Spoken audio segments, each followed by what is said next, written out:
dear beloved, Boss Mike Cervera.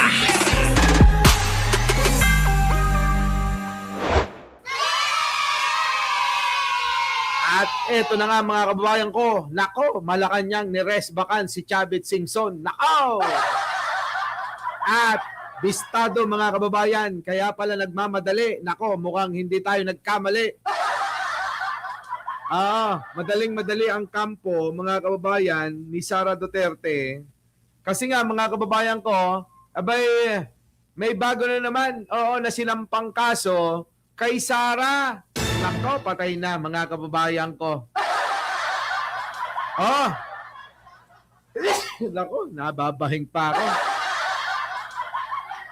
Nababanggit ko lang yung pangalan ni Sara, bahing na ako. Siguro napakabaho nun, ano. Na? Palagay nyo, mabango ba si Sara? Kasi nababahing ako mga kababayan ko eh. O mabaho, maampot. Ay, grabe. Eto na mga kababayan ko. Grabe ito Ang Malacanang mga kababayan ko ay niresbakan po. Si Chavit. Eto na, pasok! Pasok na! Eto na mga kababayan ko. Hindi na kayo nasanay kay Chavit mga kababayan ko, no? Walang sinisino ito, walang kaibig-kaibigan, traidor, kumbaga. Traidor ang isang taong matanda na ito. 'Di ba? Tinraidor niya si sino to? Si Manny Pacquiao. Tinraidor niya si Erap. 'Di ba? Tinraidor niya ngayon si Pangulong Bongbong Marcos. Likas na talaga sa kanyang ugali ang pagiging traidor, mga kababayan. Kaalyado noon, whistleblower na ngayon. Mabibigat na alegasyon na naman ang binitawan ni dating Ilocos Sur Governor Chavit Singson. Puro chismis lang naman yun. Di naman mabigat yun, di ba? Wala mabigat doon. Puro chismis lang. Laban kay PBBM. Pero para sa Malacanang, ito puro paninira lamang. Kita mo, sabi ng Malacanang walang dating yan. Kaya nga nilangaw yung press con mo eh. Di ba? Nilangaw, sinabayan pa niya yung press con ni Pangulo habang inaaprubahan ang budget ng 2026. Ngayon mga kababayan ko, etong si Chavit, sumabay-sabay. Ayun, walang nanood, 3 lang. Siyempre, mga kababayan, alam nyo naman ang social media kung saan meron, kung saan meron chismis, intriga, nandoon sila. Kaya ngayon, mga kababayan, pag-usapan natin to. Ang detalye sa agenda report ni Hannity. Former Ilocos Sur Governor Chavit Singson, si Pangulong Bongbong Marcos sa isang debate. Mastermind daw kasi ang Pangulo pagdating sa korupsyon ayon kay Singson. Alam nyo mga kababayan ko, eto lang yan. Kaya wag na kayong magtaka kung ayaw ko kay Martin Romualdez. Nakakaladkad ang pangalan ni Manong Bongbong dahil sa kanya. Nakuha nyo? Mga kababayan ko, kahit walang ginagawa pa ang Pangulo, kahit hindi nagnanakaw ang Pangulo, kahit hindi gumagawa ng masama ang Pangulo, kahit puro kabutihan ang ginagawa ng Pangulo, hanggat nakadikit yang Martin Romualdez na yan, kay Pangulong Bongbong Marcos, talagang gagawin nila kahit walang ginawa ang Pangulo at itong Martin lang ang pinakaulo ng mga katarantaduhan dyan, yan talaga ikukonekta nila ng ikukonekta. Nakuha nyo mga kababayan ko? Yan. Ganyan yung pinagtatanggol nyo. Diba? Konektado, kinukonekta nila ng kinukonekta yung Martin na yan. Diba? Ano ngayon? Ang sinasabi ng mga ilan, kaya nga hindi niya magalaw-galaw yan dahil nga kasi pakasama yung pinsan Diba? Kahit pa sabihin na kinasuhan na, may ebidensya na kay Martin Romualdez, ang mong gagawin ng kalaban, ikokonekta nila at ikokonekta kay Pangulong Bongbong Marcos yan.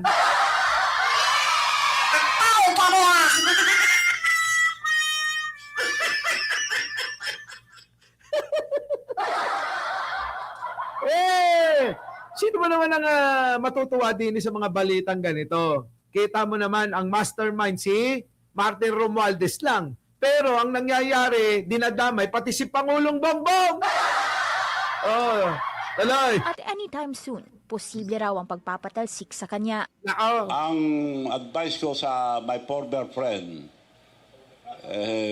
dapat sumuko na siya. Si Raulo pala to Ito maraming issue mga kababayan ko. Tignan nyo, ganti-gantihan na lang. Kahit itong mga, makinig kayo, itong mga kalaban ni Pangulo, kahit totoo yung ibanat mo sa kanila, gagantihan kanila ng puro kasinungalingan. Nakuha ninyo mga kababayan ko? Kaya walang dapat ditong patunayan pa eh. Kasi sabi ko nga sa inyo, ano ang kredibilidad ng isang Chavit Singson? Sipin nyo maigi mga kababayan ko, ano ang kredibilidad ng isang Chavit Singson? Sige nga, yung ganito ba? Huwag na nating ituloy yan. Yung resback na Malacanang. Eto. Patong-patong na kasong Pakinggan nyo. naharap ngayon sa patong-patong na kasong pandarambo nga at katiwalian sa ombudsman si dating Narvacan Ilocos Sur Mayor Chavit Singson. Kita nyo? Patong-patong ang kaso niyan. Mga kababayan ko, dapat Chavit ikaw na magpakulong. Kasi ang dami mong kaso. Tinambakan ka ng kaso, di ba? Chavit, magpakulong ka na. Pakulong mo yung sarili mo. Para ka gusto mo naman, sa ICI ka magpakulong. Di ba? Kasi mga kababayan, malaki buloy yan eh. Alam niyo yan? Alam niyo yung malaki buloy, mga kababayan ko? Kahit 14 anyos, binibira eh.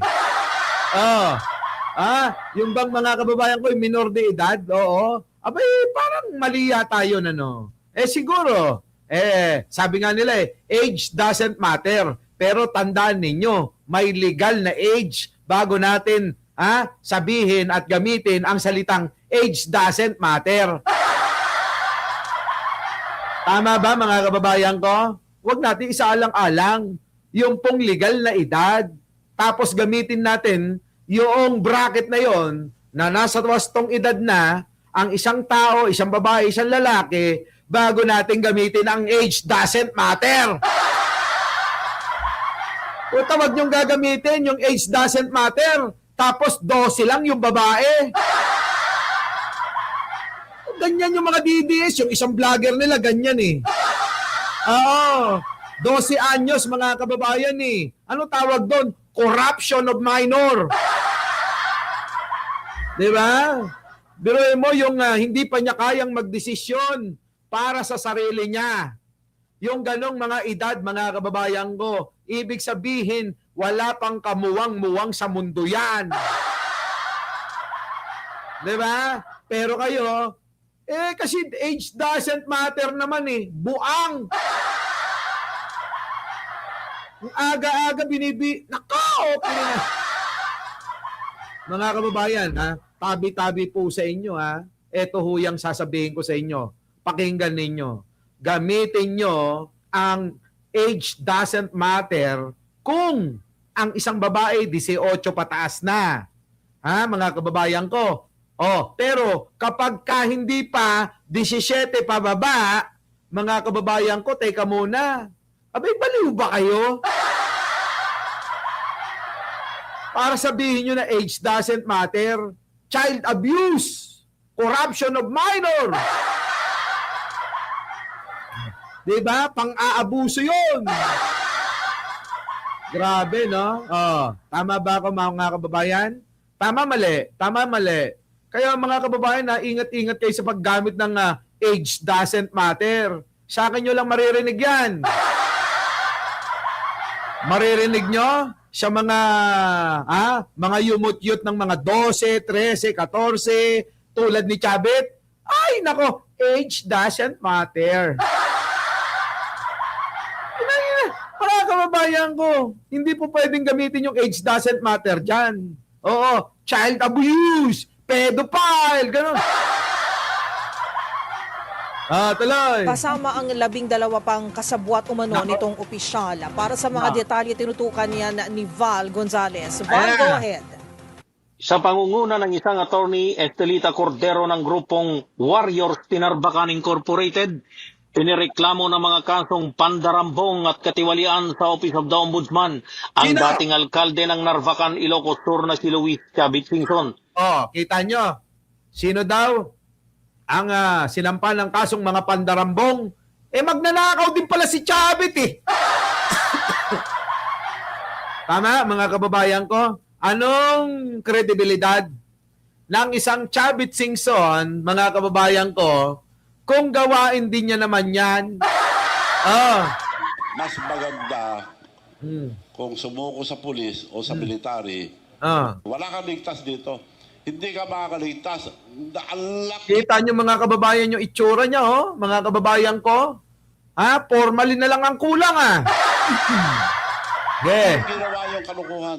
Inilatag yung ginawa mong kalokohan, paano naman yon, di ba? Paano naman yung mga kaso mo? Hindi ka naman malinis eh.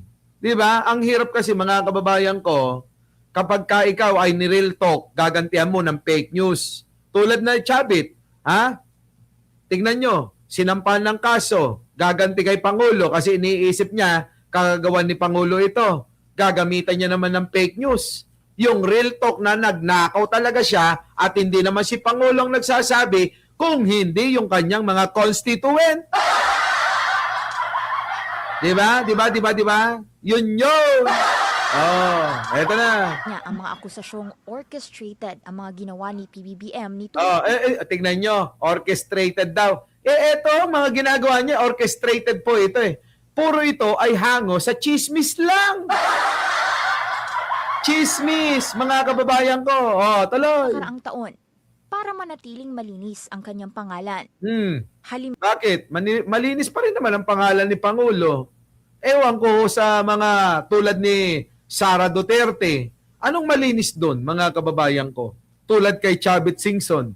Ang mga nagpaparatang na ito, ang mga tumutuligsa kay Pangulo. Ano ba ang mga background ng mga tumutuligsang yan? Tulad niyan, Sara Duterte, Vic Rodriguez, sino pa? Chavit Singson, at saka Mike Defensor, at marami pang iba. Ano po ba ang background ng mga yan? Sila po ba'y matutuwid? Sila po ba'y malilinis? O sila ay nagtatago sa dumi ng iba? Ibig sabihin, mga kababayan, nagtatago sila sa dumi ng iba, gagawa na sila ng senaryo para hindi sila makita. Kukubli sa dumi ng iba. Magkukubli sila. Magtatago sila.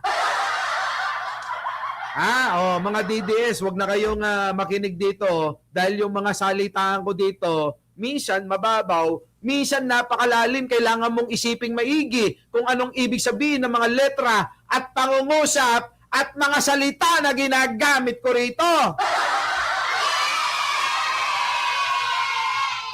Mga kababayan ko, kagigising ko lang kaya medyo nasa mood pa ako.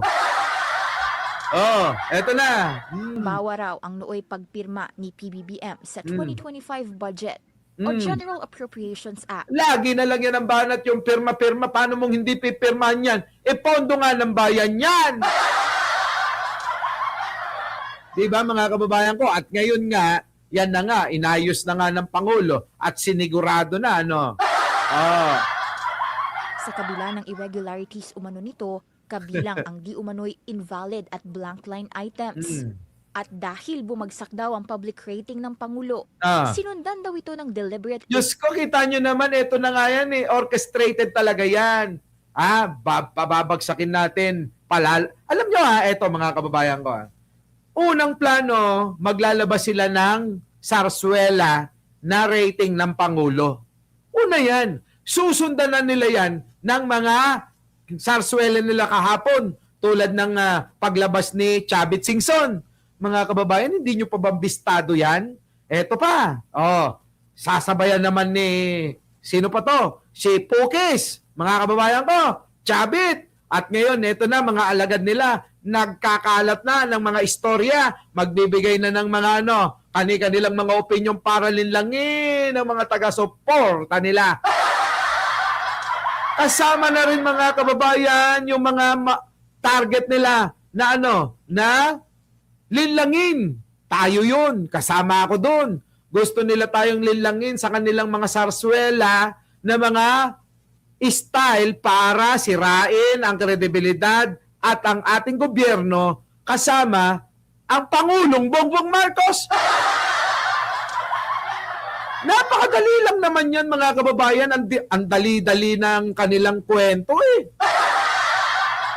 Bakit po kanyo? Kailangan nilang gawin yan. Kailangan na. Kaya nga sabi ni Chavit, ASAP. Kaya nga nag-aasap na sila mga kababayan ko eh. Kasi nga, nagmamadali na sila. Sandaling-sandali na lang yung panahon nila para mapabagsak si Pangulo. Dahil pag hindi nila nagawa yan, mga kababayan ko, hindi na nila mapapabagsak kailanman si Pangulo. Kaya ngayon, eto na yung huli nilang pagkakataon. Ito-todo na nila. Kailangan todo na, sama-sama na, ganun. Di ba? Nag-aapura na. Apurado na, ganun. Tuloy. Image building niya.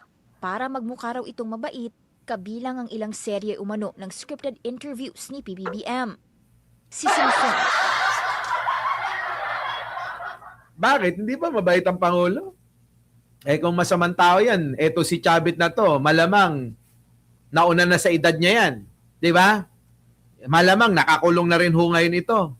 Sobrang mabait talaga ang Pangulo. Wag nyo nang baguhin yun dahil mabait ang Pangulo, period. Kasi marami na mga ibabato kami sa inyo eh. Mga kababayan ko, kung hindi mabait ang Pangulo, lahat yan ubos na eh. Kung ang sabi nga natin noon, kung ang Pangulong Bongbong Marcos ay kasing ugali ni Digong na mamamatay tao, kung sing ugali ni Digong na mamamatay tao, ang Pangulong Bongbong malamang nauna tong si Chavit. Tama? Isipin nyo maigi yan, mga kababayan ko kung ang Pangulong Bongbong ay sing sama at sing demonyo, kung ang Pangulong Bongbong ay katulad ni Digong na demonyo, mga kababayan ko, patay lahat yan.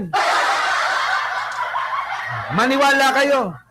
Bakit nabubuhay pa't nakakapagsalita pa? Lalong-lalo na tong matanda na ito. Mga kababayan ko. Di ba? Bakit nakakapagsalita pa ito? Kasi mabait talaga ang Pangulo. Kasi ang Pangulo gusto due process lahat. Kasi ang Pangulo hinahayaan ng lahat na magsalita, may kalayaang magsalita. Ayon na nga yan sa isang pari. Ano sabi ni Father Reyes? Sa panahon ngayon na ibalik ang kalayaan na magpahayag ng ating hinaing, ng ating mga pananaw, ng ating gusto na mangyari sa ating gobyerno. Sabi nung pare, sabi nitong matandang Chavit na to na nuknukan ng sinungaling. Abay, nagbabait-baitan lang daw ang Pangulo. Ngayon, mga kababayan ko, kayo tatanungin ko, sino ang totoo? Etong mga dati na nagsasabi na malademonyo ang administrasyon ni Digong o ngayong nararamdaman nila yung pagiging parehas, pagiging tapat at yung pong dumadaan sa Constitution ang lahat ng ginagawa, pati maging action niya. Tingnan nyo mga kababayan ko. Di ba? Tuloy. Na dating presidential friend at advisor, tila inilaglag ang Pangulo dahil noong 2024 SONA raw nito, ifinlex nito ang 5,500 flood control projects ng administrasyon at kalaunay ibinintang sa climate change at improper waste disposal ang pagbaha sa iba't ibang bahagi ng bansa. Abay, totoo naman eh. Hindi naman binintang eh. Ang sinasabi lang maaaring ito ay dulot na ng climate change. Bakit ho mga kababayan ko? Baka nakakalimutan nyo, yung pong Saudi, yung pong Middle East na hindi po binabaha, abay binabaha. Maraming mga lugar sa mundo na hindi dati binabaha ngayon ay mga nagsibaha. Ngayon mga kababayan ko, nagiging issue ngayon ang flood control. Bakit? Eto, tanong ko sa inyo. Sino ang nagbunyag na may katiwalaan sa flood control? Ang tanong ko sa inyo, bakit kung noong pala ay alam na nila na may mga nagnanakaw at may mga magnanakaw patungkol dyan sa mga kontrata, patungkol sa mga ghost project dyan sa DPWH, patungkol sa flood control, bakit hindi sila nagsalita? Sige nga ho, mga kababayan ko. Bakit ngayon na isiniwalat ni Pangulo kung ano talaga ang totoo? Ay bakit ngayon sila nagngangawa? Sige nga ho, hindi ba't mas dapat nabigyan natin ng pagtitiwala yung pong tao na siyang nagbunyag at siyang mismo ang naglahad kung paano kinukurakot ang kwarta ng gobyerno ng mga taong politiko, senador, gobernador, congressman, mayor, at mga kawani ng gobyerno? Sige nga ho, bakit? Kaya alam nyo mga kababayan ko, ito'y pagalingan ng kasagutan eh. Kung mahina-hina kayo, madali nyong paniniwalaan yung sinasabi ng matanda na yun eh. Pero kung lalawakan ninyo ang isipan ninyo, teka muna, kung totoo na ang Pangulo ang siyang promotor ng mga pagnanakaw na ito na sinasabi ni Chavit, bakit siya yung nagbunyag? At tanong ko, kung bakit noon pa nangyayari ang pagnanakaw na yan, bakit tahimik kang matanda ka? Diba? Bakit mula pa ng panahon ng Aquino, Gloria, Ramos, Estrada, anong nilabas mo noon? Sugal lang. Dito na tayo. Kay Gloria, kay Pinoy, at kay Digong, bakit tahimik kang matanda ka? Isipin nyo maigi yan, bakit tahimik siya nung panahon na sandamakmak ang mga ginagawang pagnanakaw ng mga nasa gobyerno? Bakit ngayon na binunyag ng Pangulo, dito ka, sumasakto na nagngangawa? Di ba imbis na inyong tuligsain ang Pangulo, matuwa kayo, dapat samahan ninyo. Kung talagang kayo ay para sa kabutihan ng bansang ito, para sa pagpapanagot ng mga magnanakaw na katulad mo, samahan nyo si Pangulo ngayon. Pinangunahan niya na ibunyag lahat eh. Tama mga kababayan ko? Meron ba? Meron ba silang binunyag nun? Bukod dun sa ginawa nila kay ERAP, na ginawan din nila ng issue sa gustong illegal, na sugal noon na weteng, anong ginawa nila? Nagpasasa silang lahat sa panahon ni Gloria Arroyo sa illegal na sugal. Talagang hindi puro po para doon si Chavit Singson. Ibig sabihin, naagawan lang yan ng mga negosyong illegal niya, kaya po siya nagkakaganyan. Sipin nyo ho yan, mga kababayan ko. Sipin nyo, kung talaga bang totoo na para sa matuwid, itong nagngangalang Chavit Singson, bakit po nung nawala si ERAP at ginamit ang illegal na sugal na weteng, bakit sa kanya ring galing mismong bunganga na mas dumami ang sugal na weteng nung panahon ni Gloria, at bakit ka tumahimik? Nakuha nyo? Tumahimik po eh. Ang ingay-ingay niya nung panahon ni ERAP dahil daw may illegal na sugal na pinamumunuan daw ni ERAP mismo at saka nung Atong Ang. Nung nakuha na ho yung pagiging presidente ni Aling Malit na Gloria Arroyo, mas naging talamak po ang weteng, alam nyo yan. Kung naging mas talamak ang weteng, bakit nanahimik po ang nagngangalang Chavit noon? Di ba? Kung ang advokasya mo talaga ay galit ka sa illegal na sugal, di dapat nagngangawa ka nun. Hindi, kinonsinti mo. Bakit? Kasi nakinabang ka na doon. Yon, mga kababayan ko, ang sinasabi ko sa inyo na dapat talaga tatalasan ng isipan, tatalasan ng pangunawa. Kasi lilinlangin kayo ng mga taong mapanlinlang tulad ni Chavit Singson. Pero nang pumutok daw ang flood control scandal sa 2025, hindi naman daw idinawit ni PBBM ang di umano'y tunay na sangkot. Binanggit na si Martin Romualdez. Naimbestigahan ba? Di pa up to now. Dahil pinsambuo niya ito, kasama niya, mastermind. They're both mastermind. Kita nyo? Yan ang sinasabi ko sa inyo kasi ako naniniwala ko, sangkot si Martin dyan. Ay, magalit na kayo kung magalit sa akin.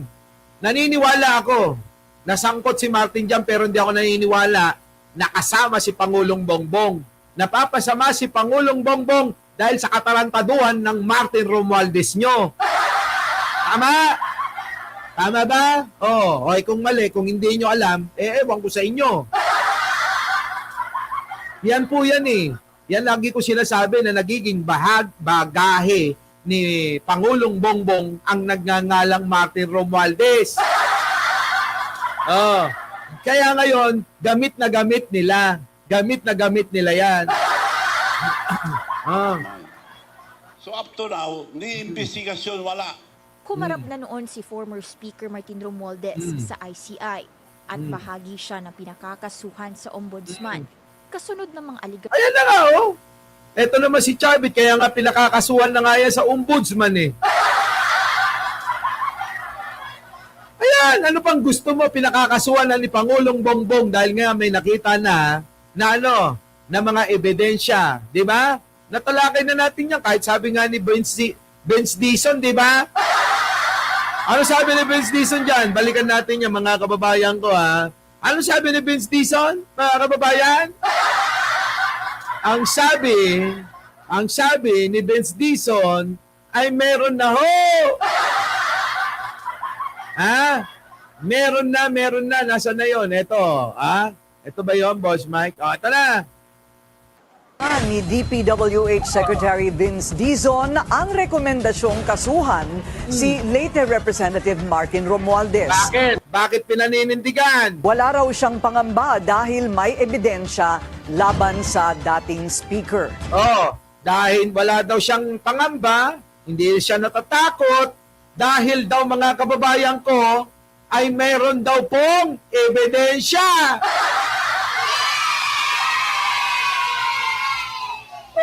Yan yun eh. Bakit itong Chavit Singson ginagamit pa pilit na dinedikit ang Pangulong Bongbong Marcos dyan po kay Martin Romualdez. Diba? Kung ganun pala, ayan na, ang Pangulo, ang Vince Dizon na kinuha niya, na ito lang at sasampan na nga ng kaso dahil nga may ebidensya na. O ano pa? Ano pang gusto mo, Chavit? Hindi ba dapat samahan mo ang Pangulo para panagutin ang Martin Romualdez? Tama?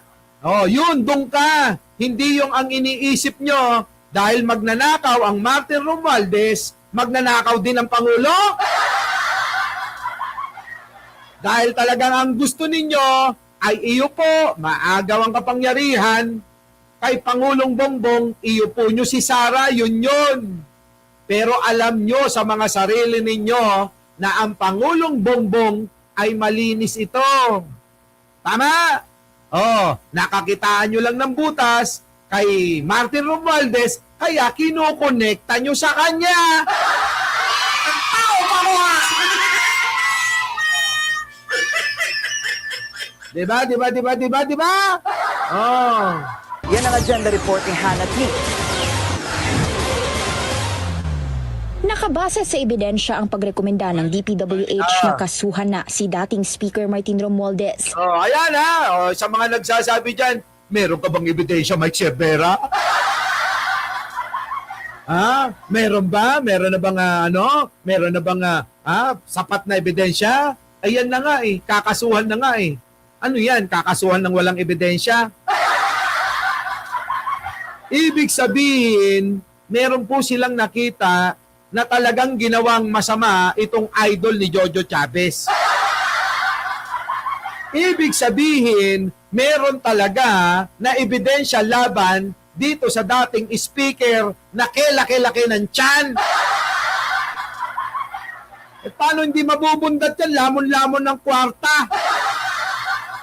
Di ba? Oh. Yan, mga kababayan ko. Oh, ngayon, bakit kinokonekta mo, Chavit? Eh, yan na nga yung mastermind, no? Yan, no? Yan na. Kakasuhan na ng gobyerno. Alam mo, Chavit, maniniwala ako sa iyo kung ang gagawin mo, samahan mo si Pangulo. Di ba? Samahan mo si Pangulo na panagutin natin si Martin Romualdez sa kanyang pagiging promotor sa pagnanakaw sa gobyerno. At syempre, isama nyo na rin ako kasi nagnakaw din ako sa Narbacan. Ganon! Nampating na yan. Di ba? Oh. Ayon kay Secretary Vince Dizon, Ano? tinanong kasi ni Senator Cheese Escudero kung may pangambabang naramdaman si Dizon tungkol dito. Sa plenary debate ng Senado, pinayagan si Dizon magsalita alinsunod sa hiling ni Escudero sa halip na budget sponsor ang sumagot ng mga tanong nito.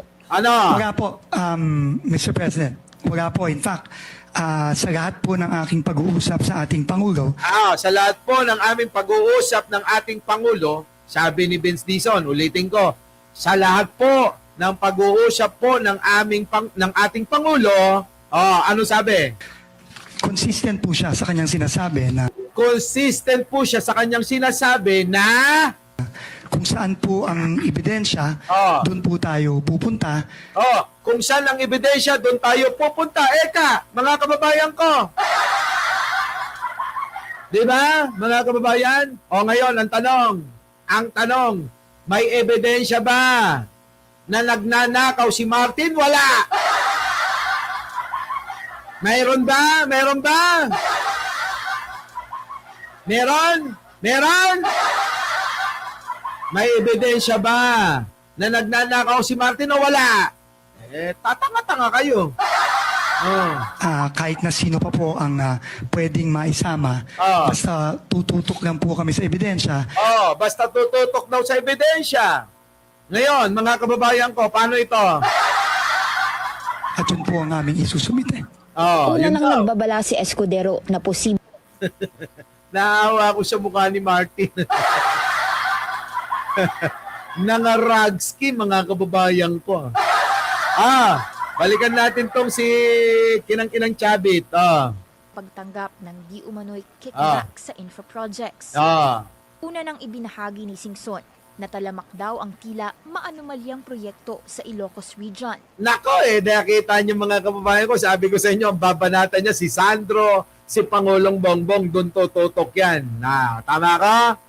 Sabi ko sa inyo bakit nasa GC ako ng mga DDS? Bakit ko nalalaman, mga kababayan ko? Nababasa ko doon Ang titirahin ni Chavit, si Sandro, tsaka si Pangulong Bongbong Marcos. Nagkamali ba ako? Hindi. Ayan kita nyo Tama, mali. Tama ba yung sinabi ko? Tama ba yung impormasyon ko? Wala, mga kababayan ko.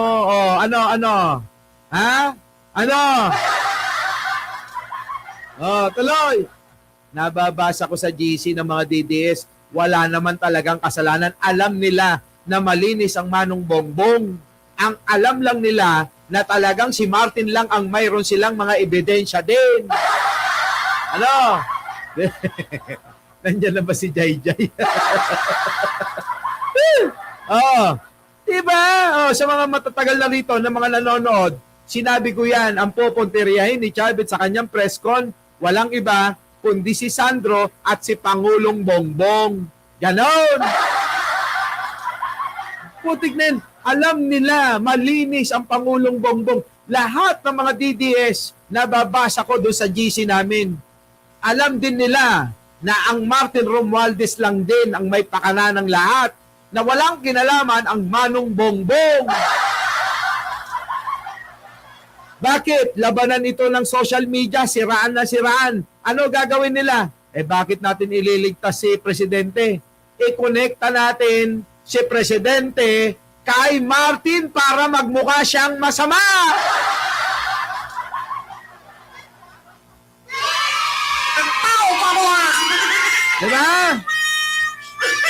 Diba? Diba? Tama! Yan, mga kababayan ko. O, tuloy. Natalamak daw ang tila maanumalyang proyekto sa Ilocos Region, Na? ang balwarte ng pamilya Marcos. Kita nyo, mga kababayan ko, dinali na agad. O. May mga paborito raw itong kontratista. Pero kapag sinilip ang mga proyekto ay tila ghost o substandard naman.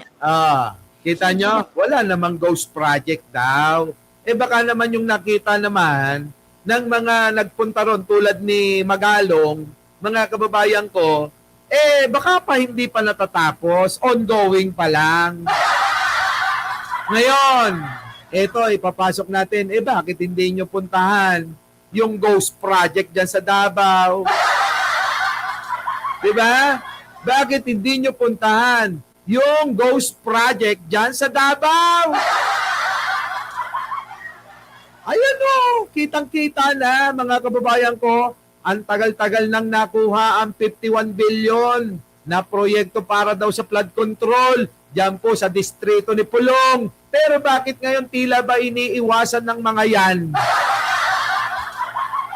Diba? Ang CPBBM ang inatake ni Singson. Si Palace Press Officer. Ayan na! Ang sagot, ang resback. Ito na resback mga kababayan ko. Resbackan mo na, Atty. Claire. Undersecretary Claire Castro. Dati na raw attack dog ng Pangulo. Pero kalaunay, inappoint naman bilang USEC. After 13 Ano dating attack dog? Mali ka dyan. Engot din to. Bobo, itong matanda na to. Si UC Claire, dati yan, mga kababayan, doon lang sa tama yan. Pag may mali ang gobyerno, pupunahin niya. Kapag ka may tama, pupurihin niya. Hindi umaatake yan. Nakuha nyo, mga kababayan ko? Hindi ganon. Talaga lang likas na nakikita ni Atty. Claire na yung mga DDS ay maraming kamalian, maraming katangahan, maraming katarantaduhan. Ganon. Pero yung sasabihin yung attack dog ng Malacanang si UC Claire, mali ka dyan. Unggoy!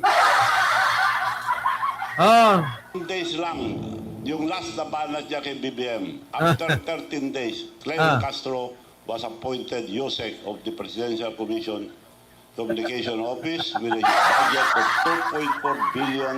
Hoy! Tumigil ka nga!